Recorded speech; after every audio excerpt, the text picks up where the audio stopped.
आमचो भाई बहनी, दादाजी,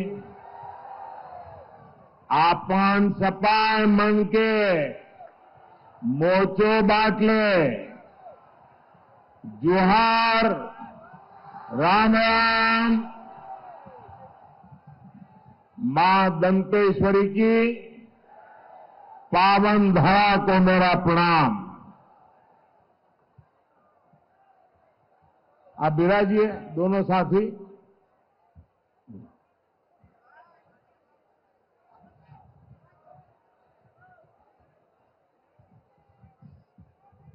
आज मैं हमारे बहुत पुराने साथी बलिराम कश्यप जी की जन्मस्थली, कर्मस्थली और जब यहां आऊं तो पुरानी यादें ताजा होना बहुत स्वाभाविक है। शायद यहां का कोई क्षेत्र ऐसा नहीं होगा कि मैंने और बलिराम जी ने साथ दौरा न किया हो। एक साथ हम प्रवास करते थे, संगठन के कार्य के लिए निकलते थे, तो स्वाभाविक है कि बलिराम जी ने जो तपस्या की, जो पुरुषार्थ किया, उसी का नतीजा है कि आज हम सब ने आपका इतना विश्वास प्राप्त किया है।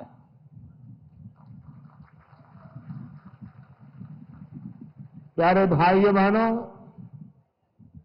देश के लिए, आदिवासी कल्याण के लिए बलिराम जी हर पल जागरूक रहते थे। जितना हो सके करने का प्रयास करते थे। और बस्तर ने, छत्तीसगढ़ ने मुझे और भाजपा के हमारे हर साथी को अपने आशीर्वाद देने में कोई कमी नहीं रखी है। और आज भी यहां दूर दूर से इतनी विशाल संख्या में आप हमें आशीर्वाद देने आए हैं।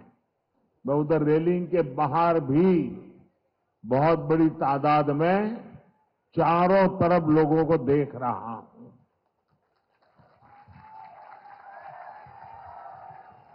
आज मैं आपके बीच आया हूं। पिछले 10 साल में देश कहां से कहां पहुंचा है, देश ने कितनी प्रगति की है, और उसमें आप सबका जो साथ मिला है, मैं आप सबका आभार व्यक्त करने भी आया हूं। आप लोगों ने यहां सिर्फ भाजपा सरकार ही नहीं बनाई, बल्कि विकसित भारत की आधारशिला भी मजबूत की है। छत्तीसगढ़ वासियों ने, बस्तर के मेरे भाई बहनों ने मोदी की गारंटी पर मोहर लगाई है। और आज उसी विश्वास से पूरा देश कह रहा है, फिर एक बार, फिर एक बार, फिर एक बार। साथियों, अनेक दशकों बाद देश ने भाजपा की स्थिर और मजबूत सरकार देखी है। हमारी सरकार की सबसे बड़ी प्राथमिकता रही गरीब का कल्याण। आजादी के बाद दशकों तक गरीब की जरूरतों को कांग्रेस की सरकारों ने नजरअंदाज किया। कांग्रेस ने कभी गरीब की चिंता नहीं की, उनकी परेशानियों को समझे तक नहीं। कांग्रेस के सबसे बड़ी परिवार के अमीरों को कभी महंगाई का मतलब समझ ही नहीं आया। आपने 2014 में गरीब के इस बेटे को देश की सेवा का अवसर दिया। कच्ची छत के नीचे रहने की तकलीफ क्या होती है, ये मुझे पता है।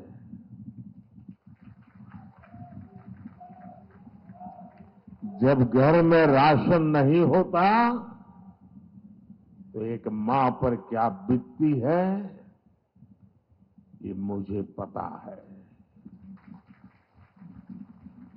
जब दवा खरीदने के लिए घर में पैसे नहीं होते तो बेबसी कितनी ज्यादा होती है, ये मैं जानता हूं। और इसलिए मैंने ठाना कि जब तक गरीब की हर चिंता दूर नहीं करूंगा, मैं चैन से नहीं बैठूंगा।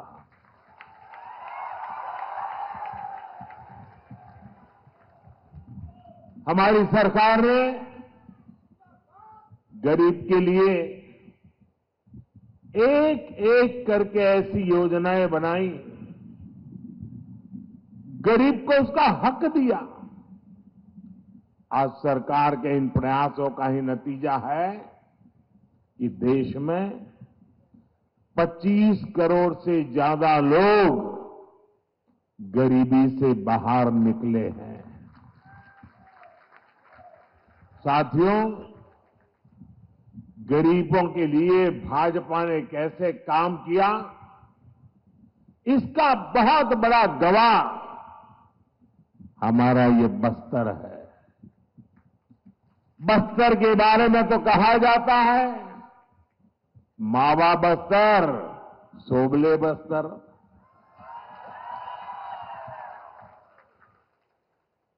बस्तर डिवीजन से ही मैंने आयुष्मान आरोग्य मंदिर के निर्माण की शुरुआत की थी। यह आयुष्मान आरोग्य मंदिर देश भर में गरीब को सस्ते इलाज, सस्ती जांच का प्रमुख केंद्र बने हैं। यहां छत्तीसगढ़ में भी हजारों आयुष्मान आरोग्य मंदिर खोले गए हैं। इन आरोग्य मंदिरों की वजह से गरीबों को इलाज की बहुत बड़ी सुविधा मिली है, उनकी चिंता कम हुई है। मोदी ने 5 लाख रुपए के मुफ्त इलाज वाली जो आयुष्मान भारत योजना चलाई है, वो भी गरीबों के बहुत काम आ रही है।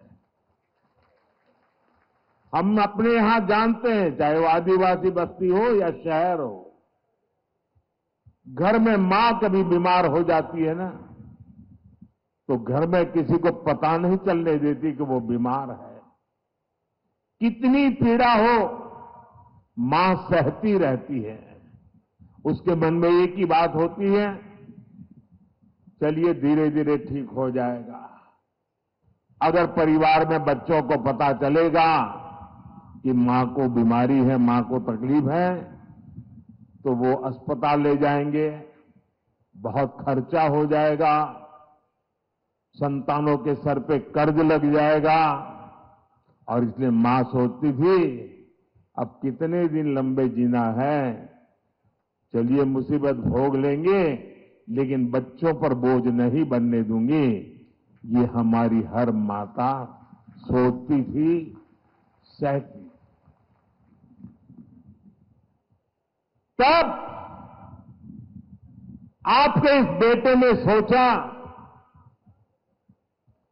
कि अगर तुम्हारा बेटा वहां बैठा है तो फिर आपकी बीमारी की चिंता ये तुम्हारा बेटा करेगा।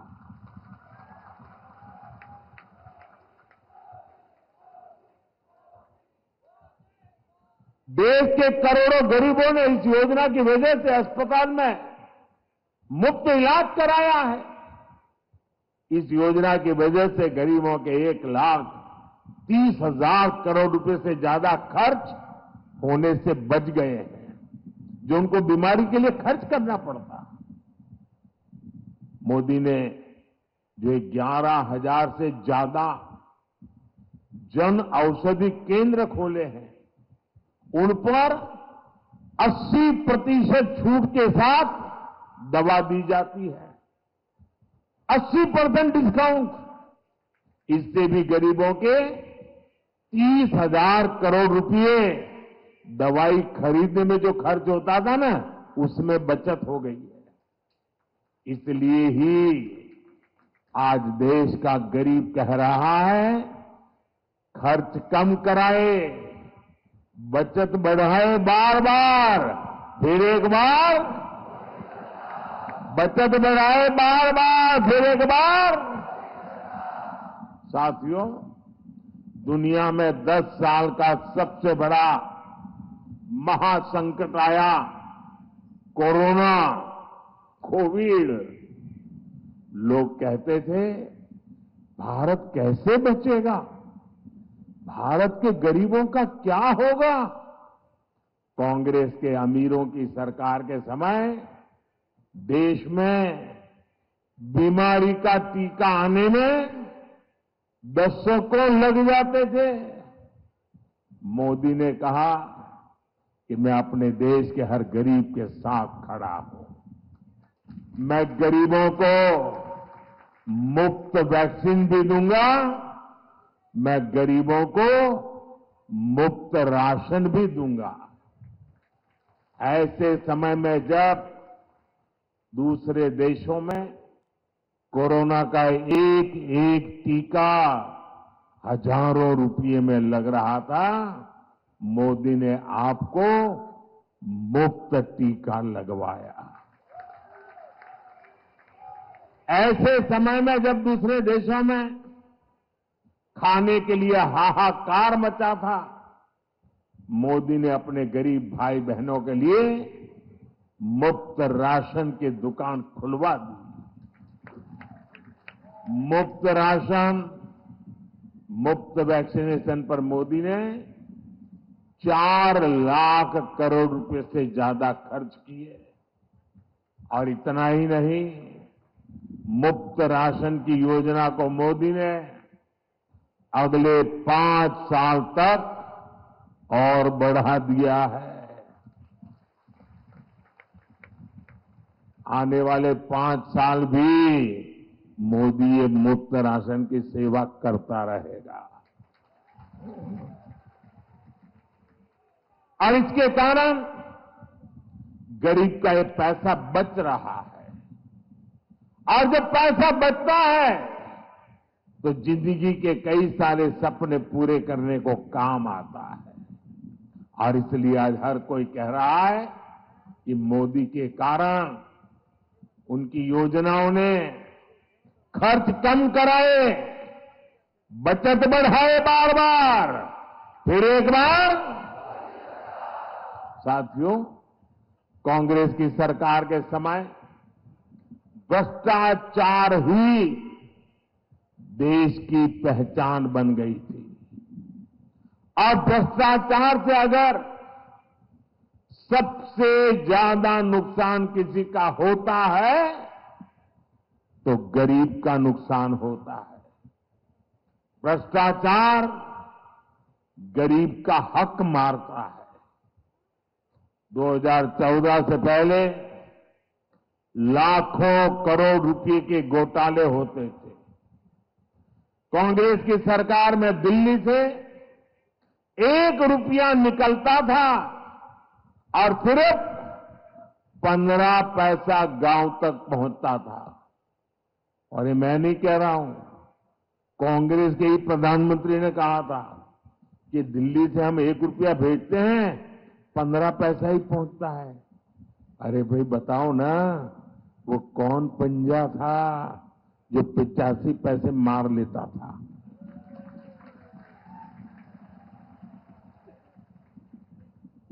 मोदी ने कांग्रेस की लूट की ये पूरी व्यवस्था मैंने इसको बंद कर दिया है।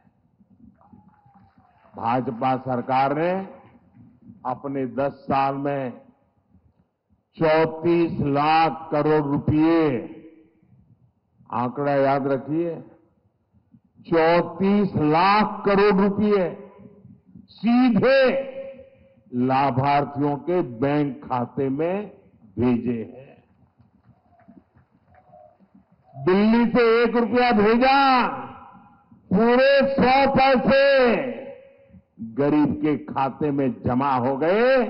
रुपया 1 भेजो 15 पहुंचे, 85 पैसा गायब हो जाए, वो जादू का खेल बंद हो गया।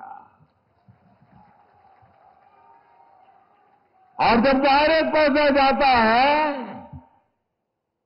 तो एक भी पैसा कांग्रेस लूट नहीं पाई। अगर देश में कांग्रेस की सरकार होती तो ये कांग्रेस गरीबों के, ये जो 34 लाख करोड़ है ना, और राजीव गांधी वाला अगर मैं हिसाब लगाऊं तो 28 लाख करोड़ रुपए लूट लेते।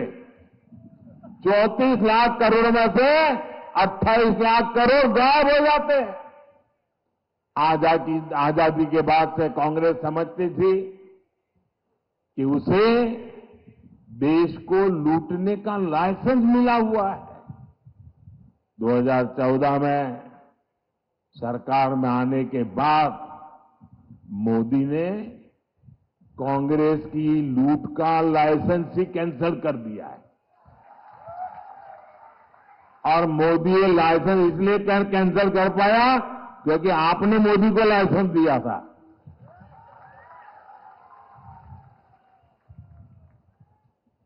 अब आप बताइए, जब उनकी दुकान बंद हो गई, लूटने का लाइसेंस चला गया, तो मोदी को गाली देंगे कि नहीं देंगे?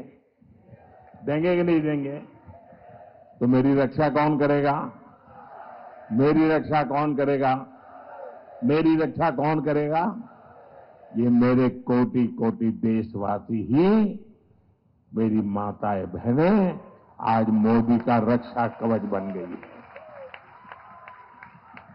साथियों, मोदी ने जब घोटालेबाजों का रास्ता रोका, जब बिचौलियों की कमाई बंद की, तब से इनका पारा 7वां आसमान पर पहुंच गया है।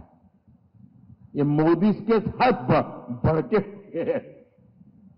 छत्तीसगढ़ में कांग्रेस के भ्रष्टाचार पर आज कड़ी कार्रवाई हो रही है। यहां के युवाओं को जिन्होंने धोखा दिया है, उनकी तेजी से जांच चल रही है। हम नाराज होकर ये लाठी से मोदी का सिर फोड़ने की धमकी दे रहे हैं। मोदी गरीब का बेटा है, सिर ऊंचा रख करके चलता है।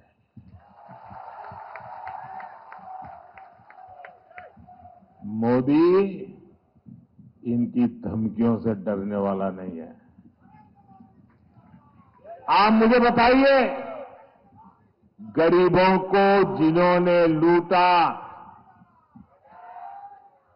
गरीबों को जिन्होंने लूटा, उन्हें सजा मिलनी चाहिए कि नहीं मिलनी चाहिए? सब लोग बताइए, सजा मिलनी चाहिए? सजा मिलनी चाहिए? साथियों, कोई घर में घुस आए और लूटपाट करने लगे तो परिवार का हर सदस्य उससे भीड़ जाता है।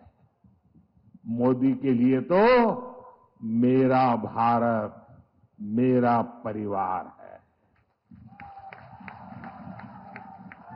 मैं भी अपने देश को, अपने परिवार को लूटपाट से बचाने में जुटा हूं। और इसलिए मैं कहता हूं, भ्रष्टाचार हटाओ। और वो क्या कहते हैं?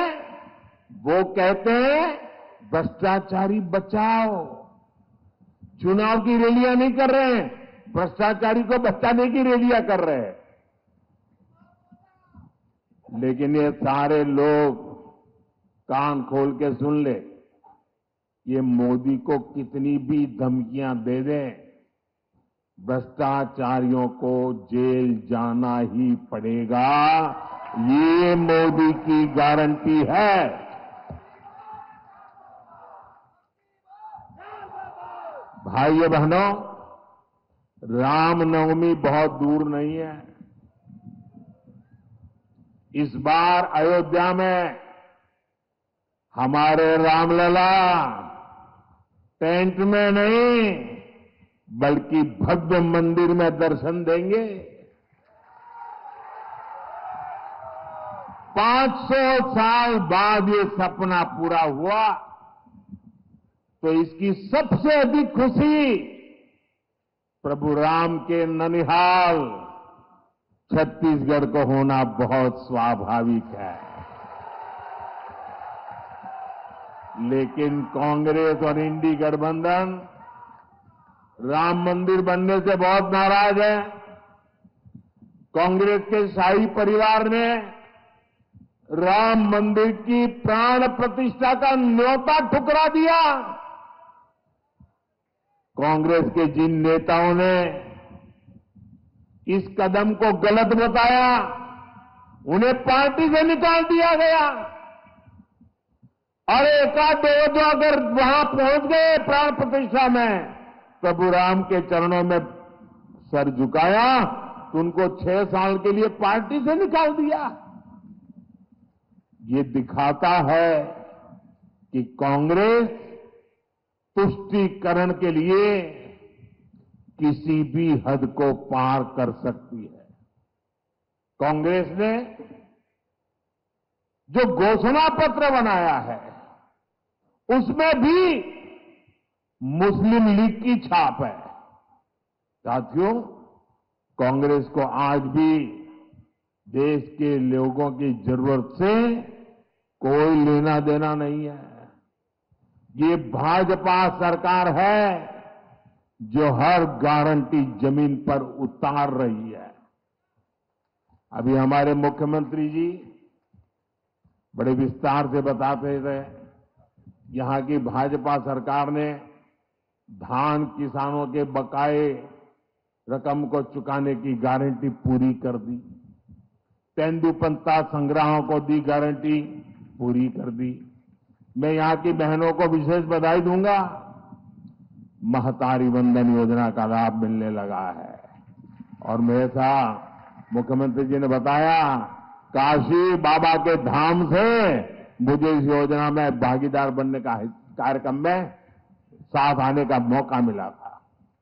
यहां की लगभग 70 लाख बहनों को हर साल 12,000 रुपये मिलना तय हुआ है। इसमें बस्तर की 5 लाख से अधिक और कांकेर की 5 लाख से अधिक बहनें भी इसकी लाभार्थी है, उसका लाभ ले रही है। अब यहां गरीब परिवारों, आदिवासी, दलित, पिछड़े परिवारों के पक्के घर तेजी से बनने शुरू होंगे। और सरकार बनने के दूसरे ही दिन गरीबों को पक्का घर देने का निर्णय कर लिया गया। और मैं आपको भी कहता हूं, इस चुनाव के अंदर जब आप बूथ में जाएंगे ना, लोगों को मिलेंगे, तो कुछ लोग मिलेंगे जिनको योजना का लाभ पहुंच गया है, कुछ लोग मिलेंगे जिनको नहीं पहुंचा है। उनको मेरी तरफ से गारंटी दे देना, आपकी गारंटी होगी ना, ये मोदी पूरी करेगा। आप उनको गारंटी दे देना कि आने वाले 5 साल में जो रह गए हैं ना, उनको भी मोदी सारी योजना पहुंचा देगा। और खुशी की बात है, हम जो आवाज बना रहे हैं ना, उसमें जो मालिकाना हक का नाम है, वो अधिकतर हमारी माताओं बहनों के नाम पर है। यही नहीं, हर परिवार तक नल से जल पहुंचाने के लिए भी तेजी से काम होगा। मोदी ने अब देश की 3 करोड़ बहनों को लखपति दीदी बनाने की गारंटी दी है। क्या कभी सोचा है आपने? ऐसे कार्यक्रम की औरों को तो कल्पना नहीं हो सकती है। मोदी में हिम्मत है कि 3 करोड़ महिलाओं को लखपति दीदी बनाने का फैसला लिया है मैंने। इसमें यहां वनधन केंद्रों से जुड़ी हजारों लाखों आदिवासी बहनें भी शामिल हैं। भाई और बहनों, जनजातीय समाज हमेशा भाजपा की प्राथमिकता रही है। जिस आदिवासी समाज का हमेशा कांग्रेस ने तिरस्कार किया, उसी आदिवासी समाज की बेटी आज देश की राष्ट्रपति है। भाजपा ने ही छत्तीसगढ़ को पहला आदिवासी मुख्यमंत्री दिया है। भाजपा ने ही आदिवासियों के लिए अलग मंत्रालय, अलग बजट बनाया है। बीते 10 वर्षों में आदिवासी कल्याण का बजट 5 गुना बढ़ाया गया है। जब कांग्रेस सरकार थी तो पूरे देश में 125 से भी कम एकलव्य आवासीय विद्यालय थे। आज सिर्फ छत्तीसगढ़ में ही 70 से अधिक एकलव्य विद्यालय है। कांग्रेस की सरकार के दौरान सिर्फ 8-10 वन उपजों पर ही एमएसपी मिलती थी। आज ये संख्या 100 के पास पहुंच रही है। साथियों, आपका सपना और ये मोदी की गारंटी है, आपका सपना ही मोदी का संकल्प है। और इसे पूरा करने के लिए हर पल देश के नाम, हर पल आपके नाम।